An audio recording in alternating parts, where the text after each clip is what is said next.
o futebol profissional vale 0,27% do PIB português. É uma das conclusões que se retiram do Anuário do Futebol Nacional, apresentado pela Liga Portugal nas jornadas anuais.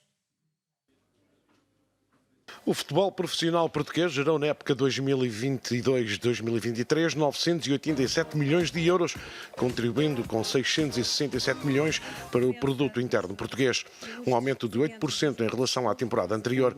São essencialmente três os grandes números apresentados no anuário da Liga. Por um lado, o impacto no PIB, cerca de 667 milhões de euros de impacto no PIB, estamos a falar de 0,26% do PIB português, com um crescimento constante nos últimos anos. Por outro lado, o número de empregados, estamos a falar de cerca de 3.500, 3.600 pessoas a trabalhar diretamente na indústria, estamos a falar de efeitos induzidos, diretamente na indústria do futebol. E por outro lado, cerca de 228 milhões de euros de impostos que o futebol contribuiu para a economia em Portugal, desde o IRS, o IVA, a Segurança Social e o IRC. Três números marcantes e três números que demonstram a vitalidade desta indústria, que tem crescido todos os anos e continua a ter mais um ano de crescimento. Com o novo mandato da direção da Liga, surge também um plano estratégico para o novo quadriênio que termina a 2027, assente em 4 linhas mestras. A profissionalização da indústria, é preciso profissionalizar cada vez mais e acho que as sociedades esportivas têm percebido esse desafio e têm cada vez mais profissionalizado as suas estruturas. Por outro lado, o adepto, e quem é o adepto do futebol, perceber as mudanças da forma como o adepto olha para o futebol hoje em dia. Outro tema, claramente, as preocupações sociais.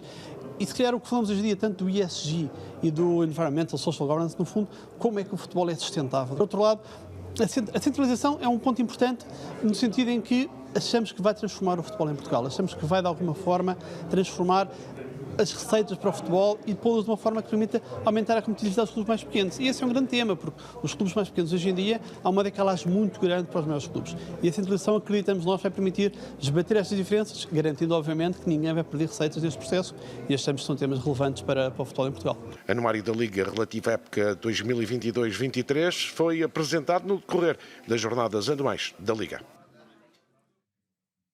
A seleção feminina portuguesa goleou a Coreia do Sul por 5-1 em jogo de preparação. Tal como esperado, Francisco Neto promoveu várias alterações no 11 inicial para este particular com a Coreia do Sul. Mais um no António Coimbra da Mota, depois da vitória por 3-1 sobre a Chequia. Antes do apito inicial, Humberto Coelho a homenagear Jéssica Silva pela sua 100ª internacionalização. Entretanto, fazia aqui o seu jogo 109 por Portugal. A seleção nacional dominou a equipa sul-coreana e começou a construir a goleada aos 18 minutos. Joana Marchão foi para o remate de muito longe e foi feliz. Quem não ficou bem na fotografia foi a guarda-redes Jung-Mi Kim, que acabou por defender para dentro da baliza. Aos 36 minutos foi a vez de Telma Encarnação a tirar a contar. À entrada da grande área rematou com o pé direito para o fundo da baliza. A bola ainda desviou numa defesa antes de entrar. Já perto do final da primeira parte, mais 2 golos e de rajada. Jogada de insistência de Jéssica Silva, que desmarcou Andreia Faria e não conseguiu à primeira, mas à segunda fez mesmo o 3-0. Grande exibição de Portugal, que pouco depois chegava ao 4-0. Tudo começou com este pormenor de Jéssica Silva, combinou com Andreia Jacinto e depois não deu hipóteses. Remate em cheio da avançado, que estava em destaque na partida. Voltou a marcar aos 50 minutos, depois de um passe fantástico de Joana Marchão, tirou a guarda-redes coreana do caminho e deu a mão cheia de golos. Noite de festa no António Coimbra da Mota. As coreanas ainda marcaram aos 80 minutos com Son Hwa-yeon. Inês Pereira não afastou bem a bola e a avançado só teve de encostar. Ainda assim, vitória clara de Portugal, que goleou a Coreia do Sul por 5-1.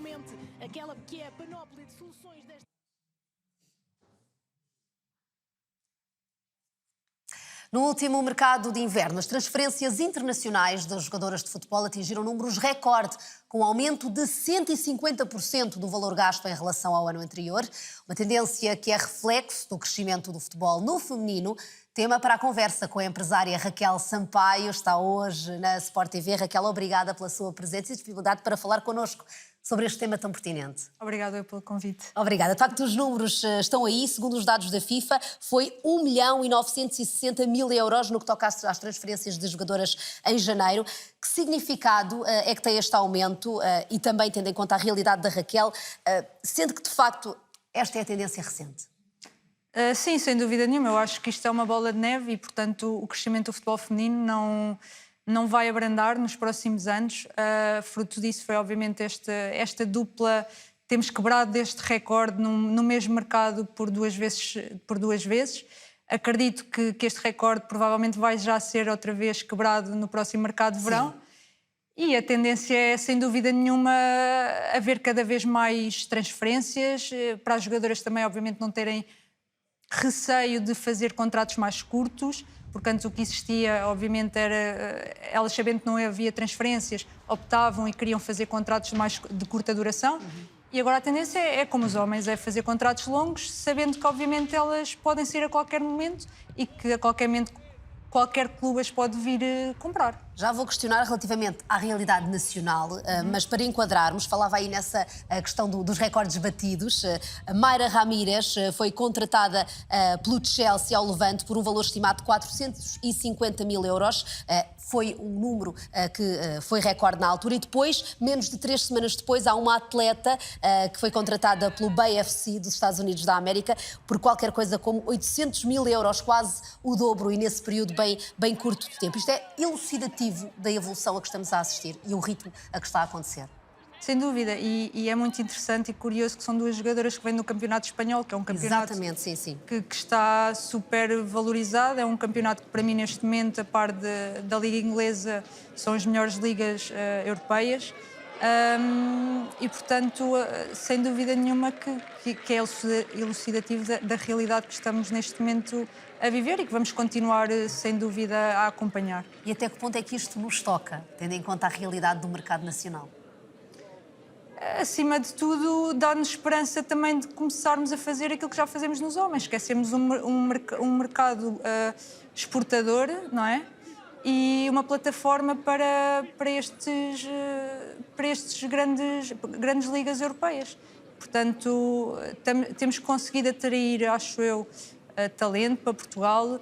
Obviamente ainda não somos uma liga, infelizmente, muito competitiva, porque, querendo ou não, ainda estamos numa liga que é com algumas equipas profissionais a competir contra equipas totalmente amadoras e, portanto, no panorama europeu, digamos que não somos uma liga atrativa, mas somos uma liga que está, sem dúvida, a crescer, que os clubes têm feito o melhor que podem, com o pouco retorno que ainda conseguimos obter do futebol feminino.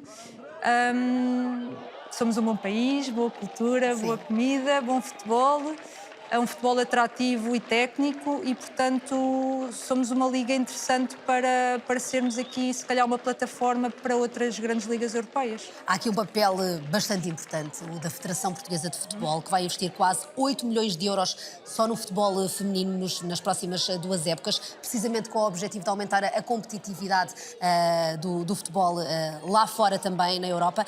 Quais são os grandes desafios que considera que pode haver a esta injeção de capital no futebol feminino? Acima de tudo, é preciso perceber realmente onde é que esses 8 milhões vão ser investidos, não é? Porque temos as seleções e, portanto, de certeza, grande parte desse dinheiro vai ser investido nas seleções nacionais, que estão tuteladas pela Federação, e temos que perceber também que dinheiro vai ser investido nas competições em si e, dentro das competições, nos próprios clubes. Porque eu acho que neste momento estamos numa fase que realmente precisamos de injeção de investimento. Claro que toda a gente espera obter retorno, mas o retorno não vai ser imediato e, portanto, temos que acreditar, temos que investir e temos que realmente perceber onde é que esses 8 milhões vão ser investidos, até porque vamos ter duas equipas na Champions na próxima época. Certo. E na outra a seguir 3.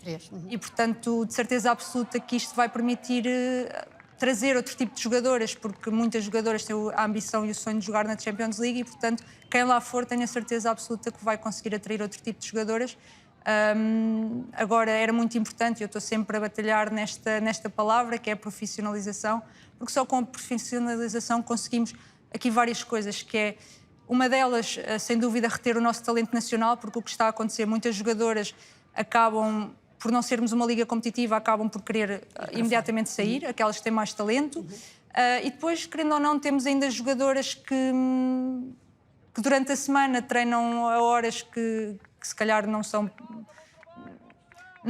propícias para uma atleta que joga numa liga, numa primeira divisão, e ao fim de semana vai jogar contra atletas que são profissionais. Portanto, São lutas sim, temos que naturalmente encurtar diferentes. o gap competitivo também. Raquel, e a propósito, já agora, não tenho, desculpa, a propósito precisamente dessa injeção de capital e olhando também à importância da formação, sabemos do sucesso que os atletas nacionais e não só na formação dos clubes têm conseguido nos últimos anos no que toca ao futebol no masculino e no feminino.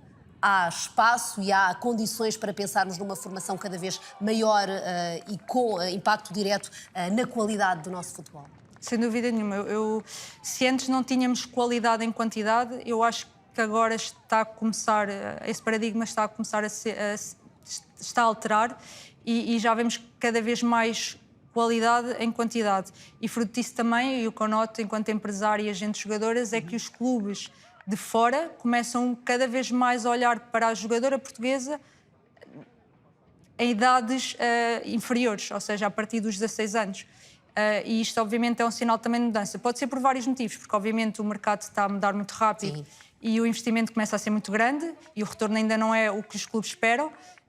E depois, obviamente, porque são jogadoras também com muita qualidade, mais baratas e, querendo ou não, os clubes preferem que estas jogadoras sejam inseridas em curta idade, em tenra idade, nos seus projetos, para quando chegar à equipa A estarem perfeitamente no seu habitat e renderem. Até que ponto é que acha que o sucesso recente, por exemplo, das navegadoras, com a histórica participação no Mundial feminino, ou a passagem, por exemplo, do Benfica aos quartos de final da Liga dos Campeões, tem impacto direto nessa competitividade e nesse olhar mais atento lá fora ao futebol português e, naturalmente, também às transferências e ao mercado? Essa afirmação. Certo. Eu acho que, querendo ou não, o que eu sinto é que a jogadora portuguesa ainda não está muito bem valorizada e que os grandes clubes europeus ainda olham para a jogadora portuguesa com alguma desconfiança. Não mudou com esta participação no Mundial? Eu acho que nos falta consistência. Consistência não só na equipa A, mas consistência também nas seleções mais jovens. E quando eu falo em consistência é estarmos sempre nas fases finais das grandes competições e consistência também nas performances que nós depois temos nessas grandes competições. Porque lá está, tivemos agora, infelizmente, na Liga das Nações, eu vi a Seleção Nacional jogar como nunca vi. Fizeram os 3 primeiros jogos muito bons, mas depois a verdade é que acabámos por descer para a Liga B da Liga das Nações. E, portanto, eu acho que nos falta, sem dúvida, esta consistência em estar em grandes competições e nestas grandes competições termos consistência também nas exibições, para a jogadora portuguesa ser, se calhar, mais valorizada e que os grandes clubes europeus possam olhar para a jogadora portuguesa de outra forma, como olham já, se calhar, para outras seleções, para jogadoras de outras seleções que nós jogamos e que, na realidade, não são melhores que as nossas, mas se formos a ver, estão já em grandes clubes. E falo, por exemplo, de República Checa, se formos ao 11 titular que elas utilizaram neste último jogo, temos jogadoras em grandes clubes. Sim. Depois olhamos para as portuguesas e estão em grandes clubes em Portugal, sem dúvida, mas eu, quando falo disto, falo em grandes clubes a nível europeu e das principais ligas europeias. Com outra visibilidade também. Obrigada, Raquel, pela sua presença nesta manhã informativa. Foi um gosto de conversar consigo mais uma vez. Obrigada. Obrigado, eu. Obrigada.